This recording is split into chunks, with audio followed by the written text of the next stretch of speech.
Evet, webinarımız kaydediliyor. Kabul ederseniz devam ediyor olacağız. Bugün sektörünün önde gelen derecelendirme kuruluşlarından S&P Global Ratings'ten konuğumuz Sachin bize değerli bilgiler aktarıyor olacak.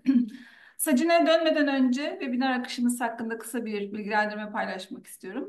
Webinarımız İngilizce olacak ama anında çevirimiz var. Aşağıda ekranlarınızın altındaki çeviri butonundan Türkçe'de takip edebilirsiniz isterseniz.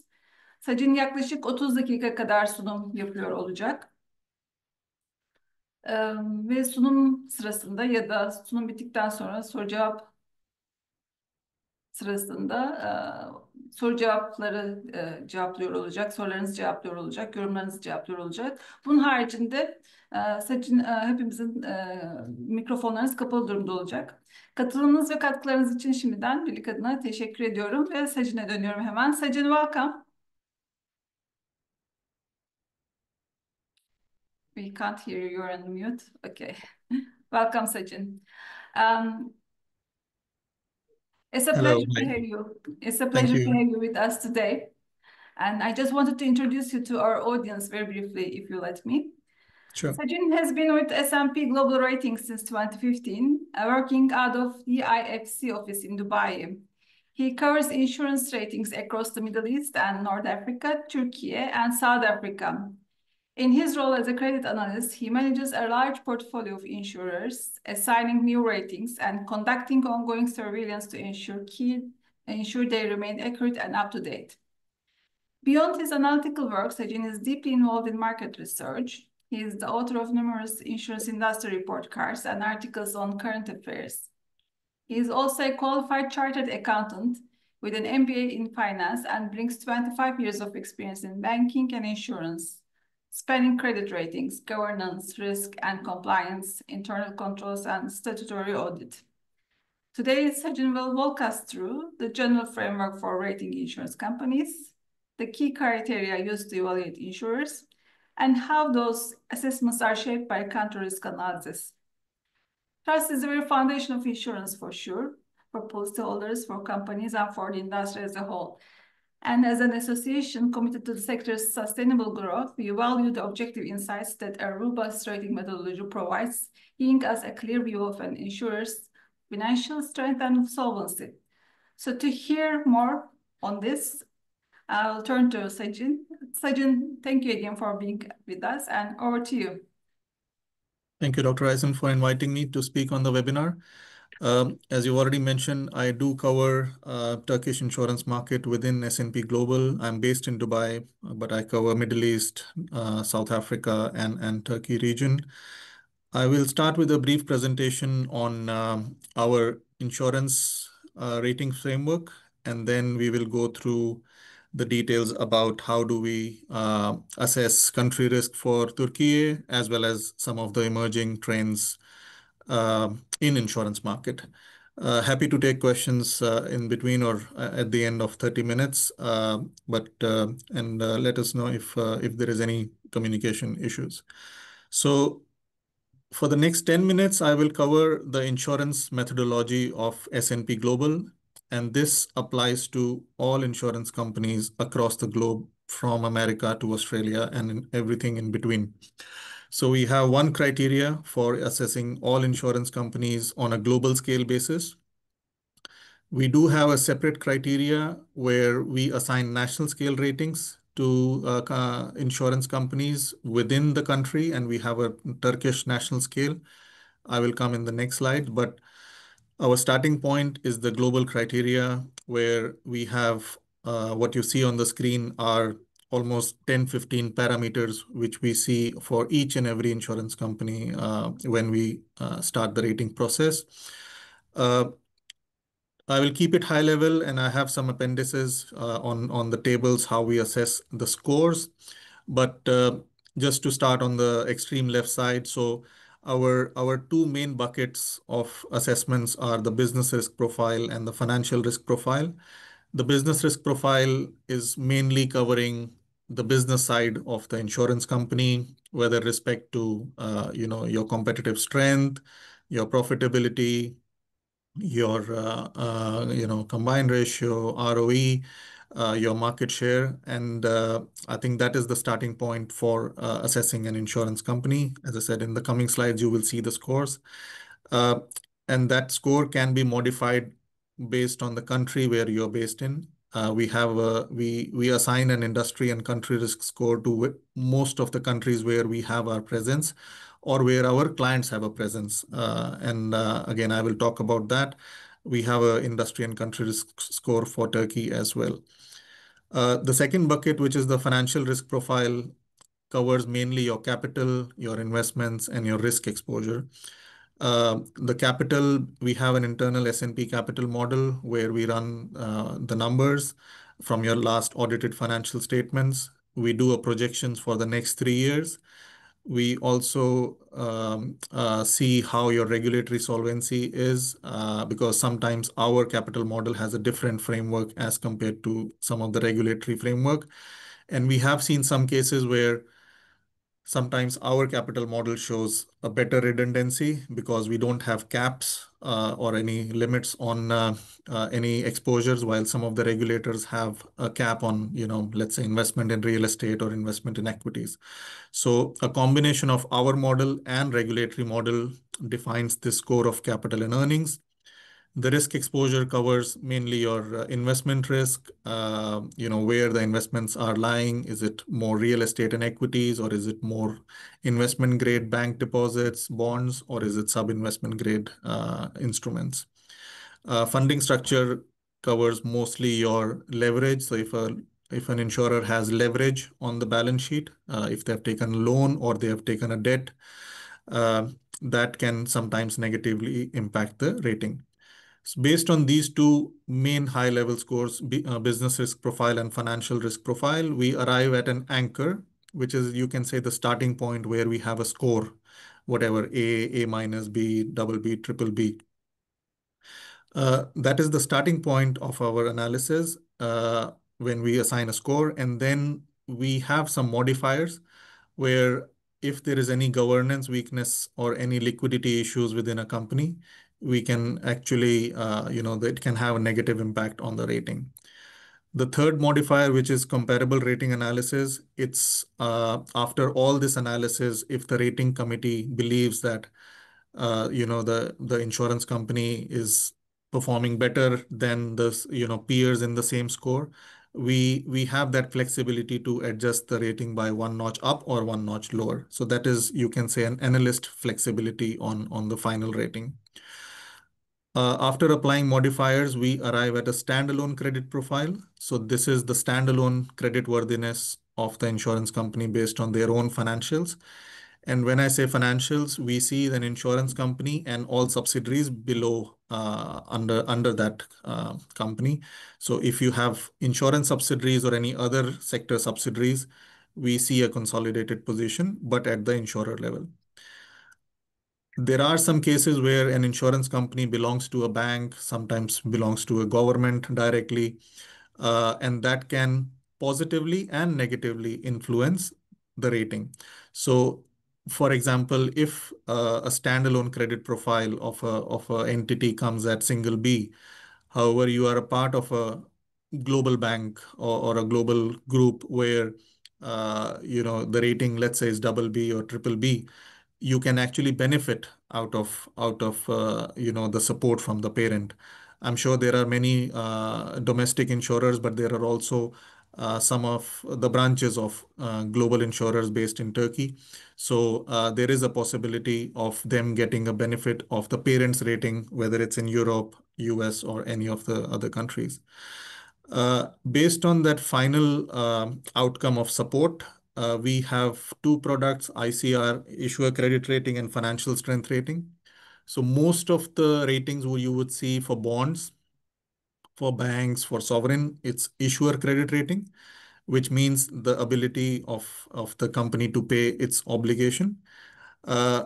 Only for insurance, we assign Financial Strength Ratings because insurers can have insurance obligation as well as other obligations. So in financial strength rating, we are not talking about debt. We are talking about ability of the insurance company to pay its insurance obligations to the policyholders. So that's in a nutshell of our criteria. I will move to the next slide and try to cover the factors. So here you will see the first bucket, the business risk profile. We have a scale from 1 to 7, starting from excellent till vulnerable. And it's a combination of, as I said earlier, it's a combination of competitive position, which is again from excellent to weak, and an ICRA insurance and country risk assessment, which is also from 1 to 6. We have a table in the appendices how we combine, let's say, a satisfactory competitive position and a moderately high ICRA, and it's a very clear table how you arrive at the final score of the business risk profile. Under competitive position, as I mentioned earlier, we have mainly three factors: competitive advantage, diversity, and profitability. I will cover them here. So when we talk about diversity, when we see an insurance company, we see how diversified they are by line of business, how diversified they are by geography, whether they have a niche position, they are selling some niche products where, let's say, you don't have any competitor and you are the only one selling a product in the whole market. How big is the scale or the efficiency of operations? So for some companies, expense ratio could be very small because they have large scale operations, while a smaller player would have, let's say, more heavy percentage of overheads. Brand name recognition and reputation also impacts this score. So if a company is constantly having a positive, market news, brand awareness, and or it belongs to a big brand, it does impact that score. So it's not, we don't have like a number for every score, but all of them qualitatively impact the assessment of business profile. On the distribution, also, we see whether the company is having its own distribution channels, whether through direct sales force, through their own sales agents, or they are dependent on brokers and agencies. I think in Turkey, I know the agency model is very active. And so that is something which we see that, how are you managing your distribution? In terms of competitive advantage, I've already talked about diversity by line of business. We also see geographic footprint. So we have some insurers which have either their own operations in other countries or they have subsidiaries in other countries. And let's say if the subsidiary is contributing 20, 30, 40% of your top line, it can impact your competitive advantage. So just to give an example, we have Gulf Insurance Group, which has operations in more than 10 countries in the Middle East. So they do get that competitive advantage. And here I'm trying to keep more regional peers. I'm not talking too much about the global multi-line players, but regional players also have some strength in terms of geographical footprint. The numerical part of our business risk analysis is the ratios. So we see the ROE for all types of insurance companies. We see the net combined ratio for non-life insurer companies, and we see return on assets on life insurance companies. So based on the profile of the company, we have different metrics to assess. We see the trend for the past 5 years, and we also see high level expectations of the next 3 years. Plus, we also do a peer comparison. So how does your number compare to peer?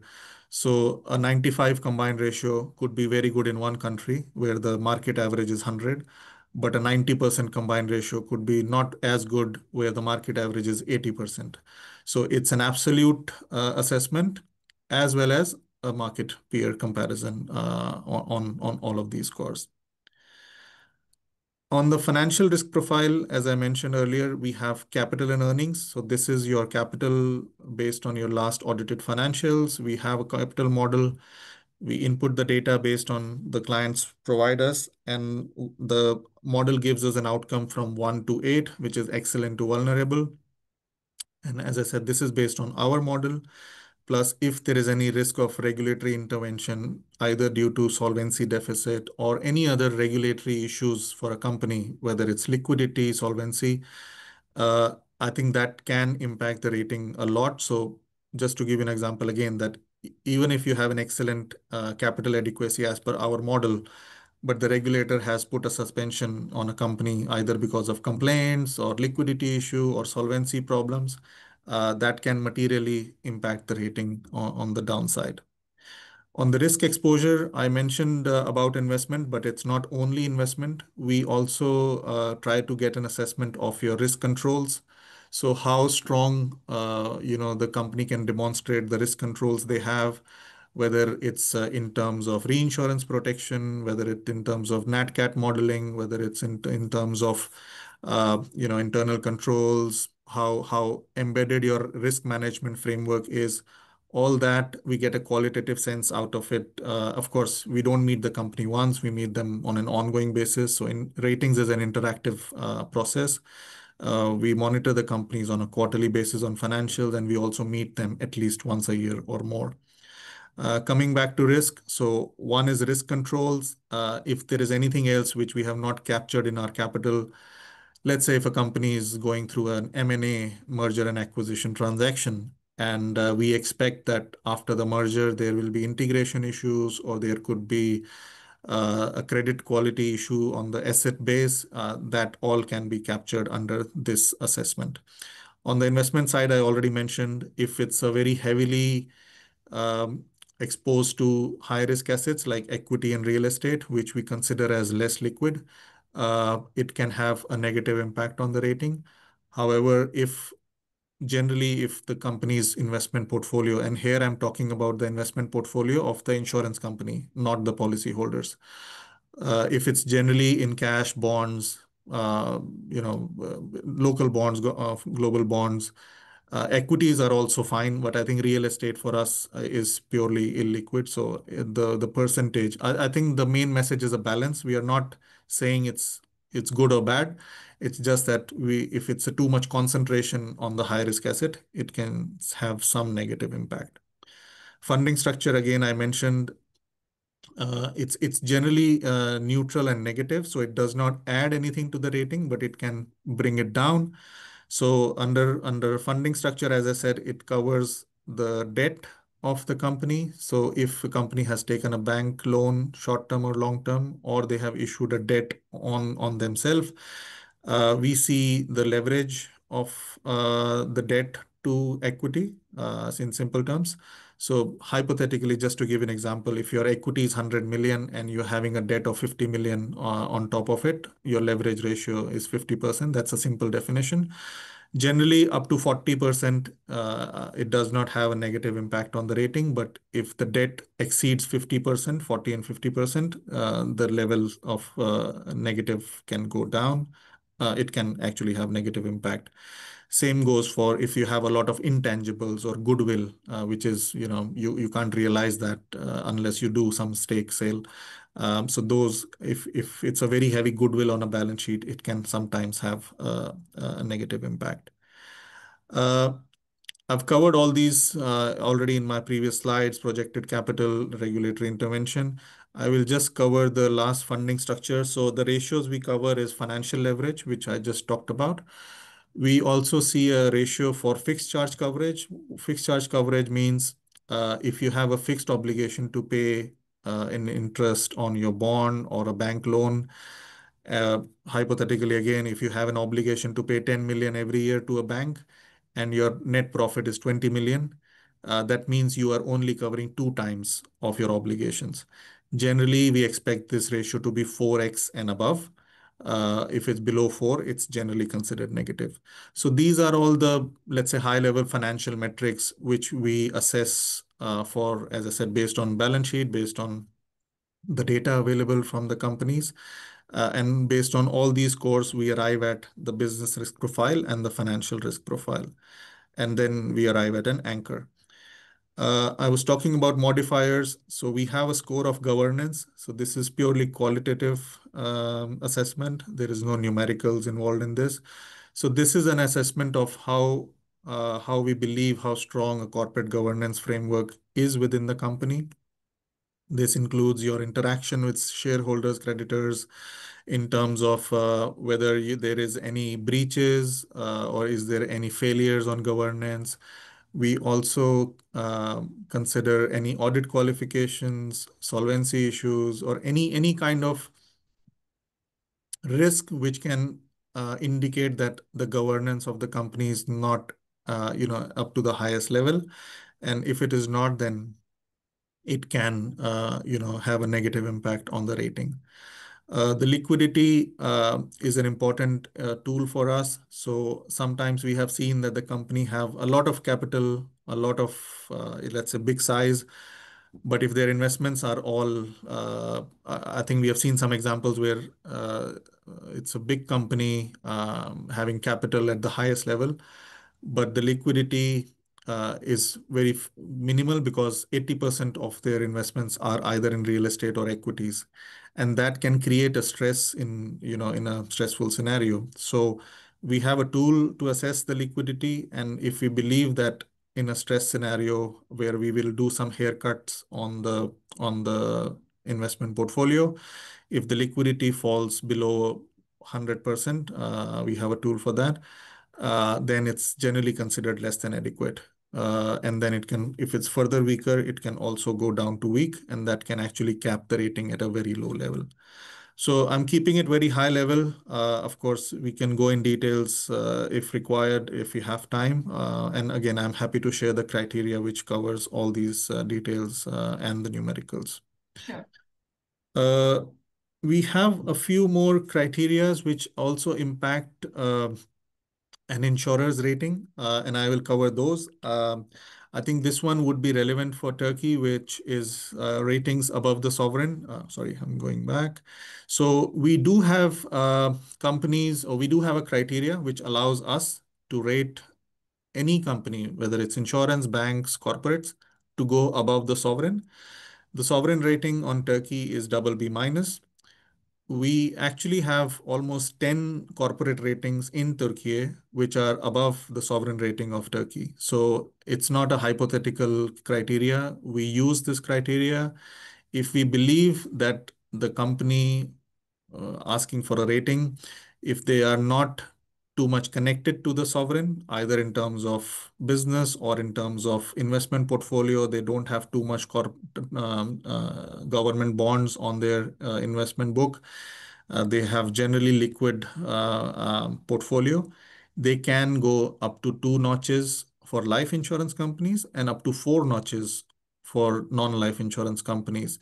So hypothetically, if Turkey rating is BB minus, a non-life insurance company can actually go up to BBB minus or maybe 1 notch above also. But we have that flexibility. It's not an automatic criteria. So there is another model we have where we apply. We put a risk charge on all the investment portfolio of the insurance company, and then we apply a hypothetical default scenario. So we have a default scenario where we say that if this sovereign defaults, equities will go down by 30%, real estate will go down by 60%, whatever. There are some risk charges as per the criteria.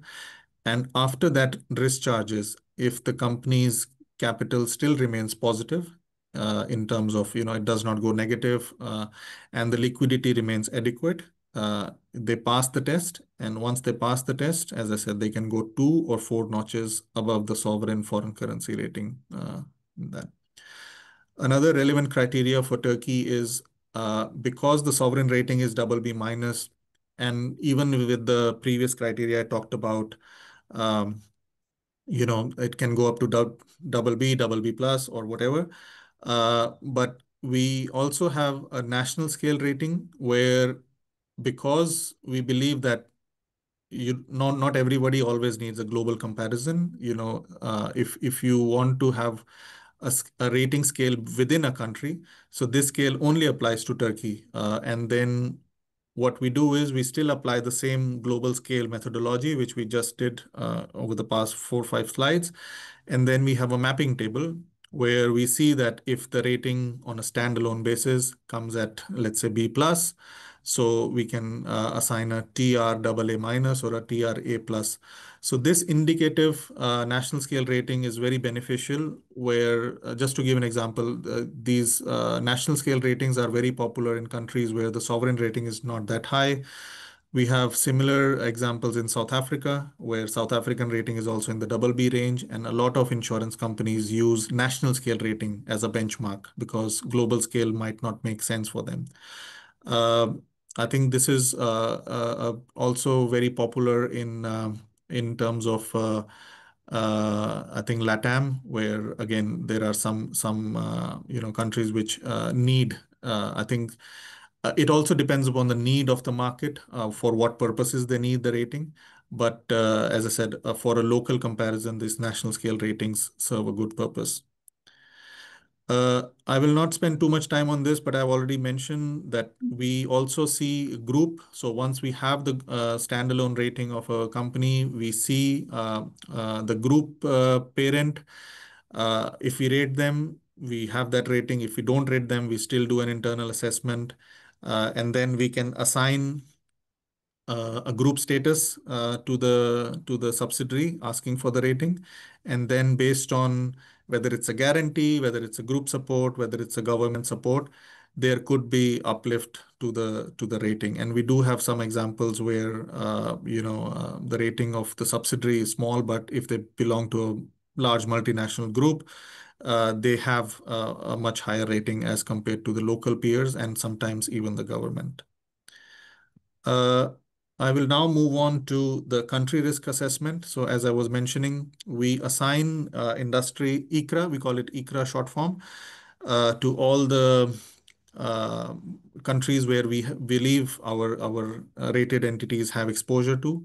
So in whatever I was talking about, the rating above the sovereign, that is more investment based.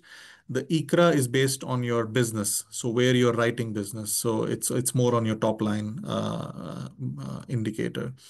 So we have again a 6-point scale from very low to very high. And this is for across the globe. The lighter it is, the lower risk it is. Turkey sits at a score of 5, which is high.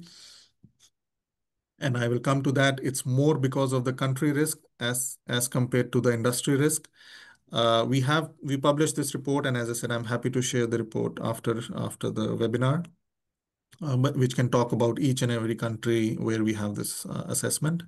For Turkey, as I was mentioning, the assessment is high, and it's a combination of high country risk and a moderately high industry risk. So we still believe that the industry risk in Turkey insurance market is slightly less riskier as compared to the country risk coming from the country parameters. Now, country risk is not only sovereign rating.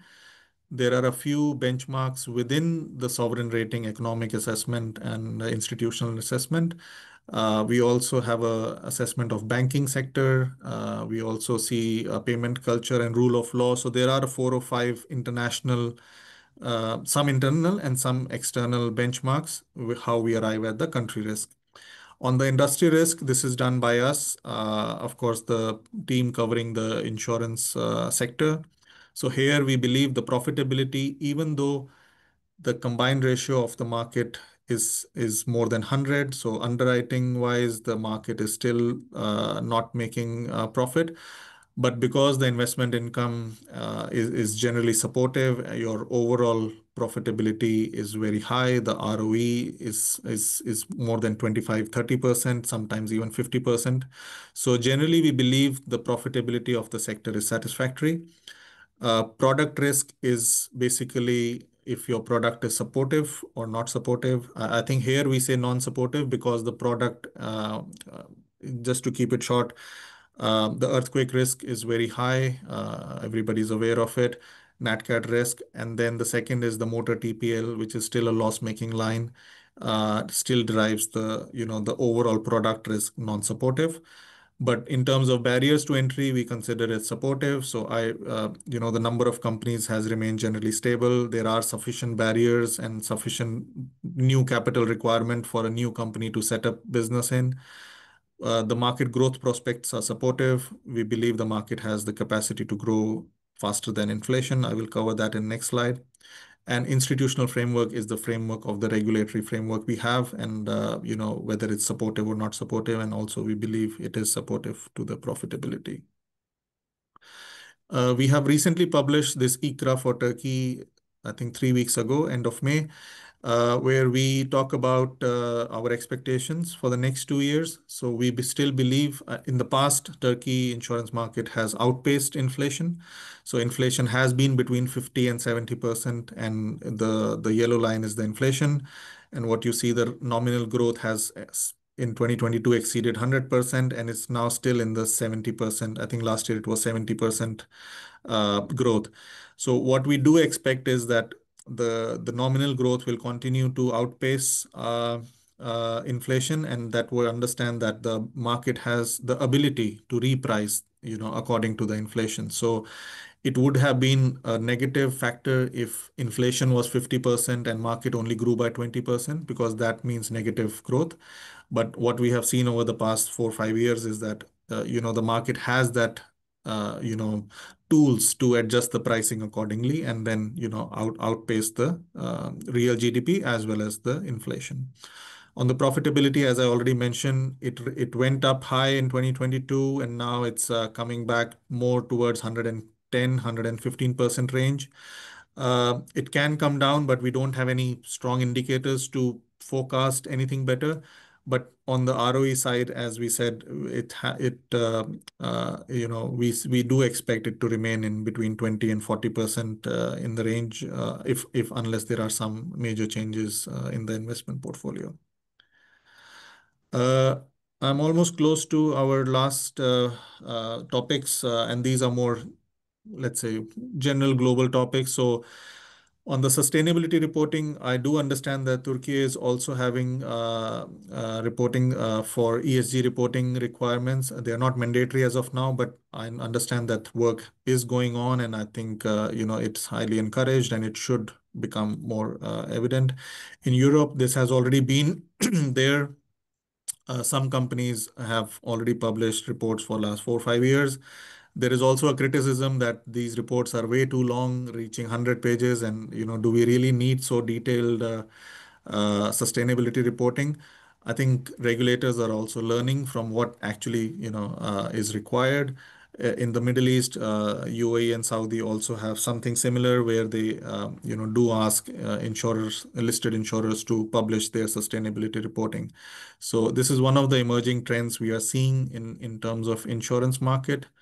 IFRS 17, the things which you see in red are the publications which we did recently. So how we use IFRS 17 for our analysis. If you click on the link, you can get a link to that report.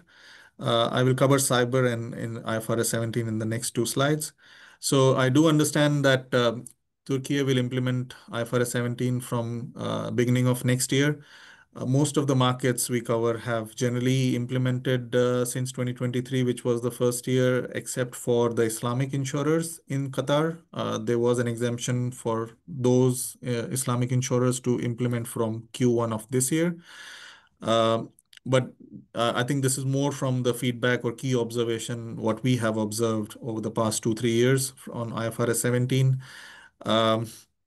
I think initially there was a chaos. People, I think at the end of 2022-23, there were some delays and lots of extensions were granted by regulators, and sometimes there was a confusion between insurance regulator as well as the stock exchange regulator having different expectations.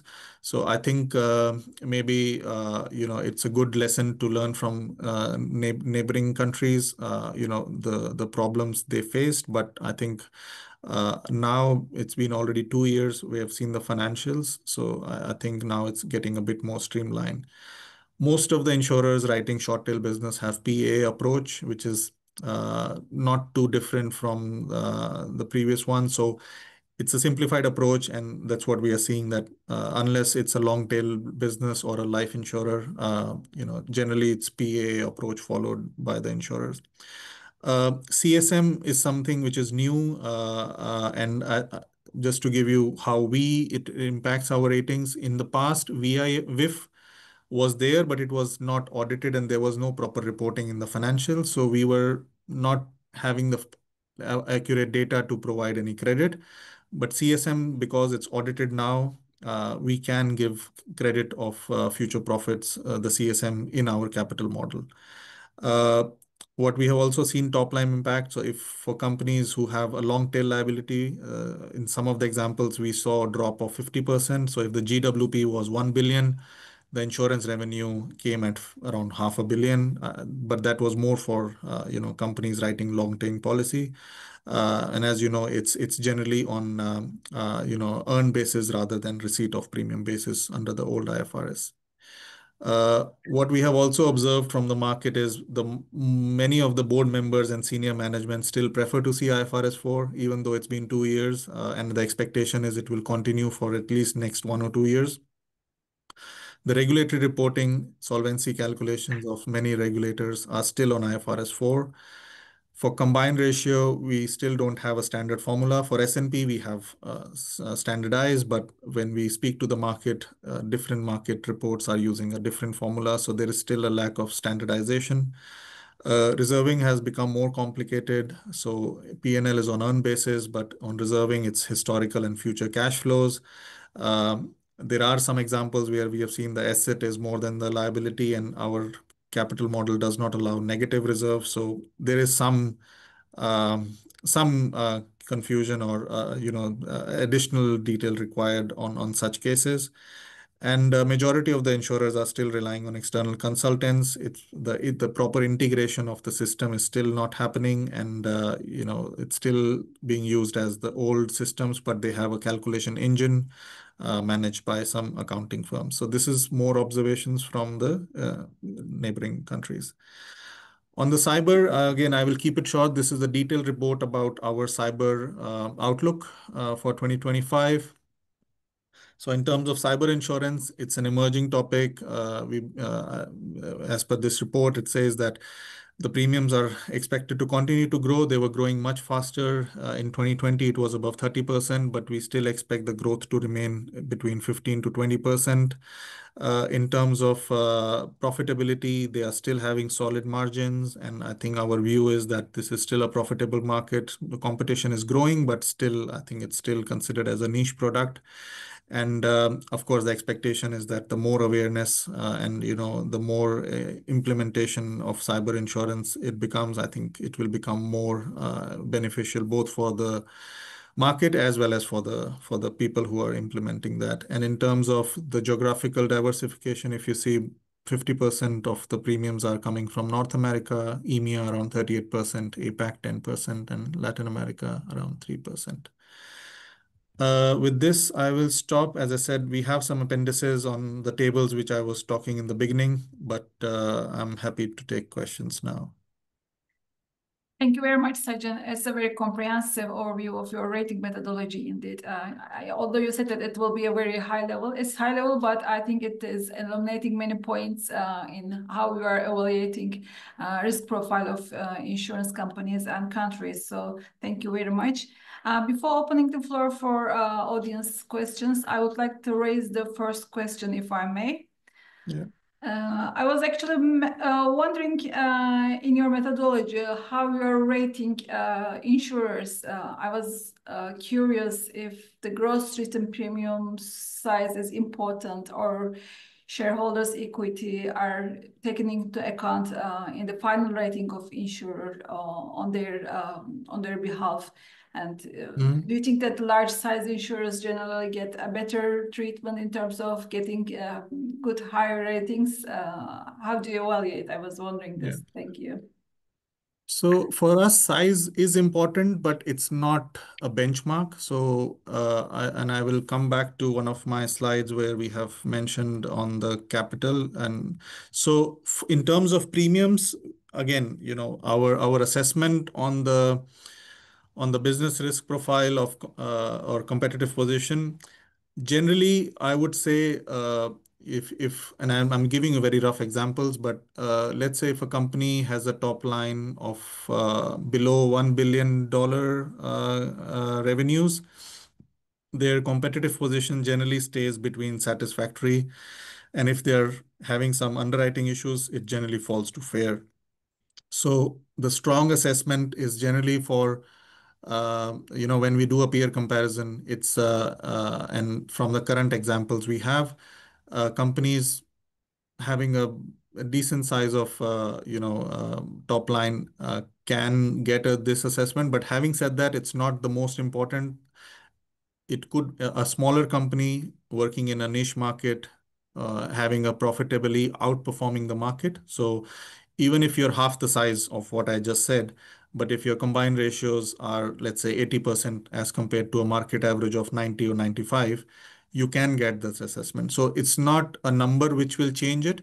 It's a combination of size, profitability, and peer comparison, which plays that difference.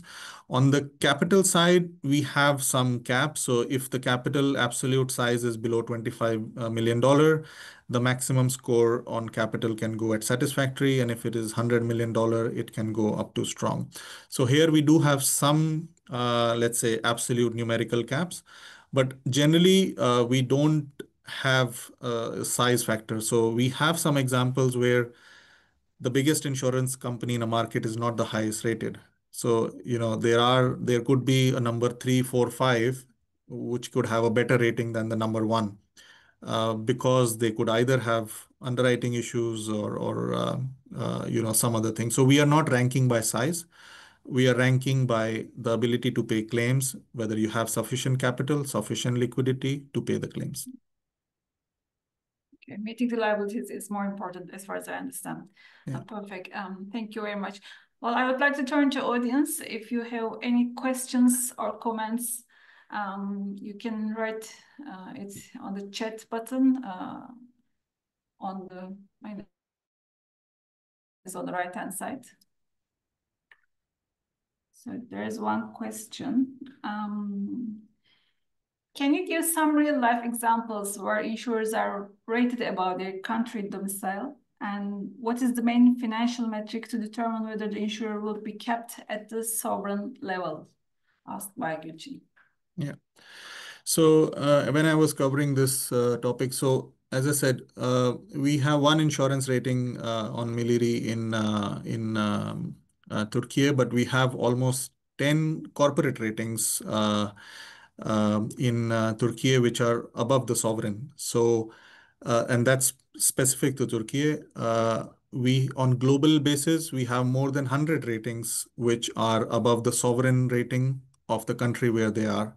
So, as I said, I think sometimes there is a myth that you cannot exceed your country. It is possible. It is, and the metrics, what I was explaining earlier, we have a tool where we apply a hypothetical scenario. We do run.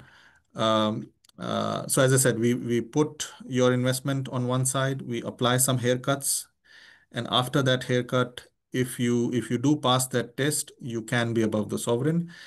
Generally, it's difficult for banks because banks are, let's say, more connected to the financial system and the economy of the country, and it's their capital requirements are also different. They carry 8 to 10% of their requirement. Insurers are generally cash rich, and if they are not too much or connected to the sovereign securities, the haircut is lesser on other insurers, on other securities. So just to give you an example, a haircut on a government bond where we are putting the default scenario will be higher as compared to a corporate bond in the same country. Same goes for bank deposits. A treasury deposit as compared to a bank deposit will have a lesser haircut. And the lesser haircut you have, the lesser, is the write-off from your assets, and there's a likelihood that you can pass that test.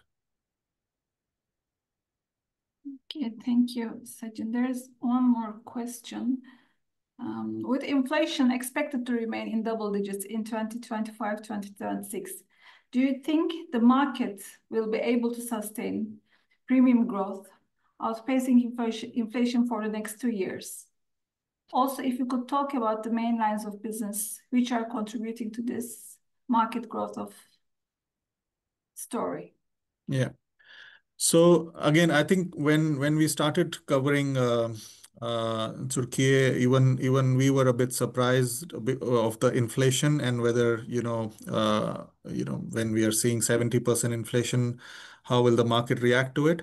And we were positively surprised. As I said, we have spoken to the market. There are the ability to price along with inflation or even higher than inflation, and the market accepting that. There is a difference between insurers repricing, but then the insurance uptake can go down.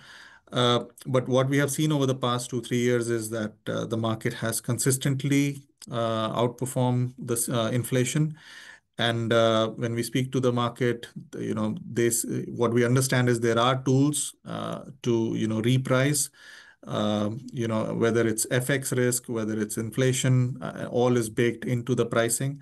I think the gap between inflation and the growth was very high back in 2022. I think it was almost 50% higher growth than inflation. We don't believe that that margin will remain. And what our expectation is now that the growth above inflation would be in the range of 10 to 15%. So if inflation is 30%, we expect the growth to still remain around 45-50%. Next year, the inflation rate is expected to go to around 18%, and that's what we expect, that it will be somewhere slightly higher than that. The main line of business which are growing from the data which you publish, we also see that medical has grown faster than the market. So if the market average growth was 70%, health and medical has grown, I think, around 90%. Fire, which covers earthquake, also has grown faster. If I remember correct, it was around 85 or 87%. Yeah. And same goes for motor TPL. I think for motor TPL, even though the growth is there, but what we understand is it's still not enough to make it profitable. And I think we do understand that it's a public product, so you also the regulator also has to see the impact on the consumers. But having said that, I think overall, as I said, the market, one, growing faster than inflation, and second, ability to price.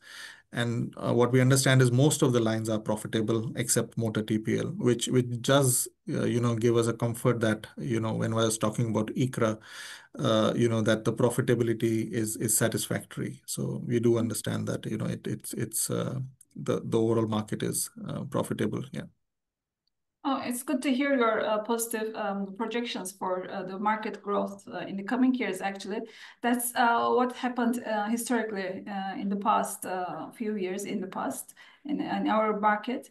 So it's good to hear that you're expecting the similar over the inflation rate growth continue in the near future. Thank you.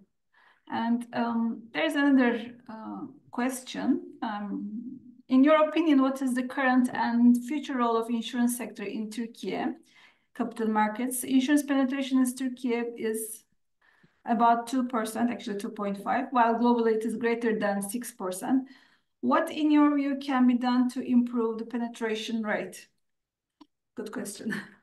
Yeah, very good question. I think we get this question a lot on insurance penetration. Global markets, globally it's 6 to 7%. If you see only developed markets, it's even higher, or almost 10%. I think it's a different market, it's a different region, but I think the main differentiating factor is the life business. I think in many developed markets, life is a big component. I think in Turkey it's around 11% of your total premiums. It's good, but it's still not sufficient to drive the main growth. How to increase? I mean, as I said, in the Middle East also it's between 1 to 2%. The compulsory lines of motor and medical are driving the growth, but otherwise there is no major, incentive for the issuers for the policyholders to take insurance, more. What can be done, but again, it's all theoretical. One is awareness. I think I do see that Turkey is a very active market in terms of awareness. So one is maybe a bit more awareness on the type of product. I think one is awareness, second is distribution. So sometimes, awareness is there, but how good is your distribution? Whether the customers are getting the product what they want, and is it how easy or difficult it is to, reach to the final product. Regulatory support. Now, of course, regulators can't push. There are some products which, are mandated, but, if there is a regulatory push either on incentivizing, or in some way where, making it easier for new insurers to, come in with new product, somewhere where, it feels like, there is a push from behind. I think that always helps. Uh, incentives and subsidies. So if there are any tax incentives or subsidies, and again, I know this is not all in the insurance market hand. Something is with the government. But if there are, more benefits on tax incentive on taking insurance, that can actually help. India is a good example of it. You get tax benefit on life insurance, and life insurance is very popular in India. So, people buy insurance to save tax. It's as simple as that. Collaboration with the financial institutions. So, as I said, distribution as well as how can you bolt it in along with your banking products that some countries have tried. And at the end, it's main about, awareness and building trust. Insurers, some markets, that confidence is also not there, whether insurance company will pay when required. I think building that confidence among the market is also, but again, it's a long term, insurance penetration doesn't change in 1 or 2 years.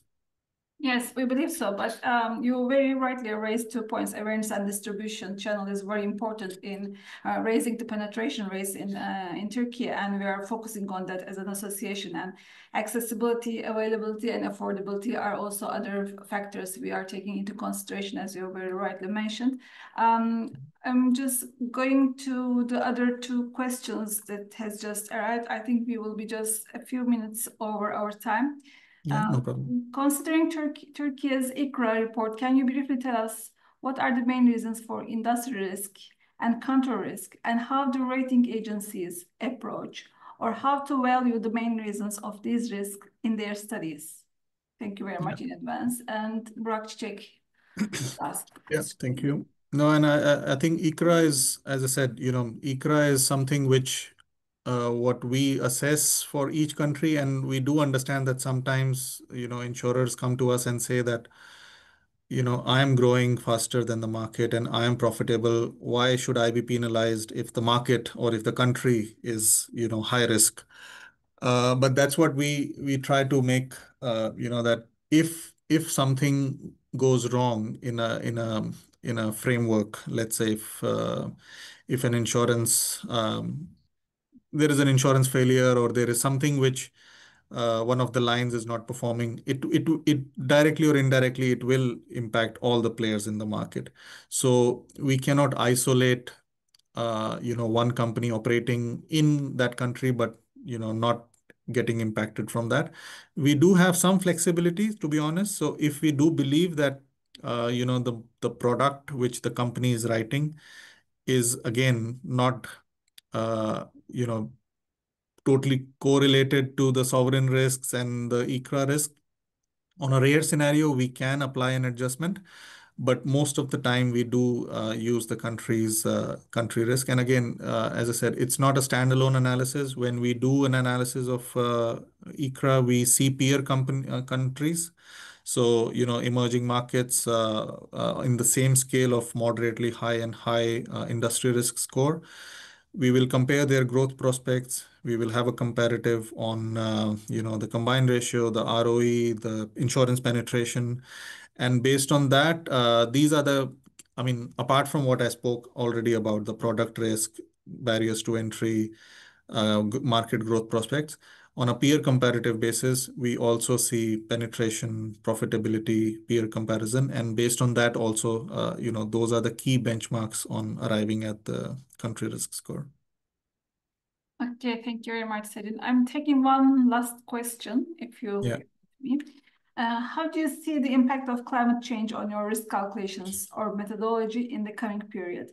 Especially for global insurance industry and country based, which countries will have the maximum risk in the future?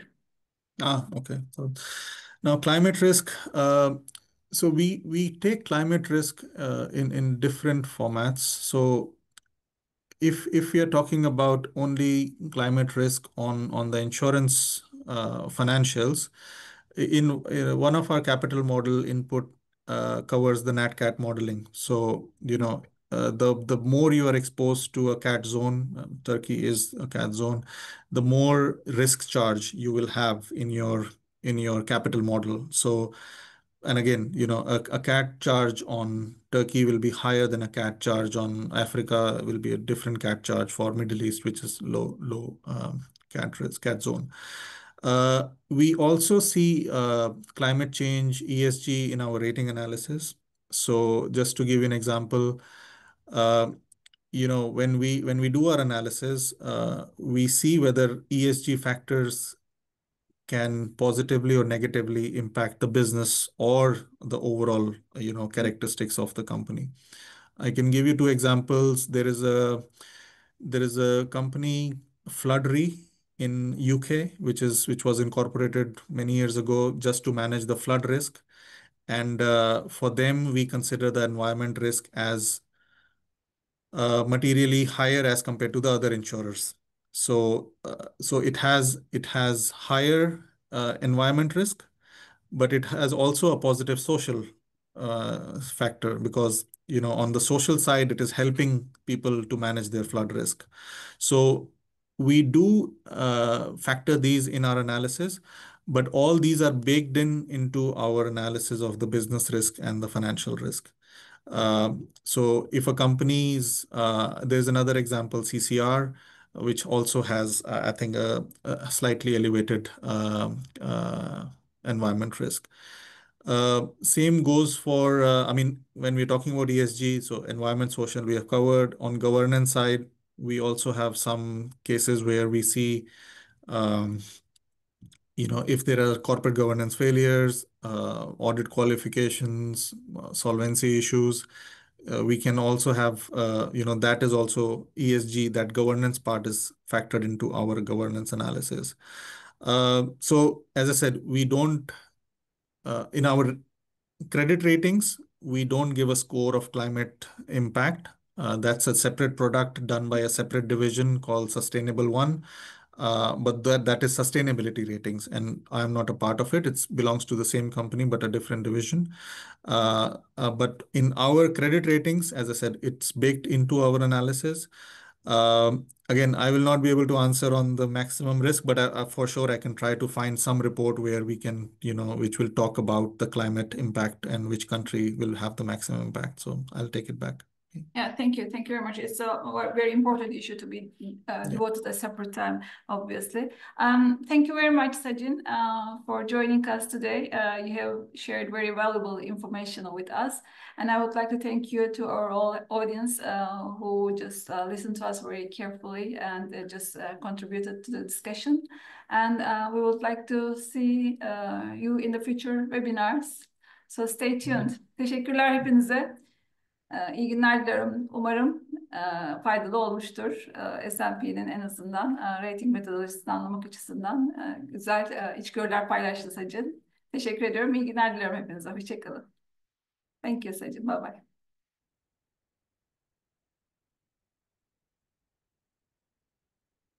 Thank you.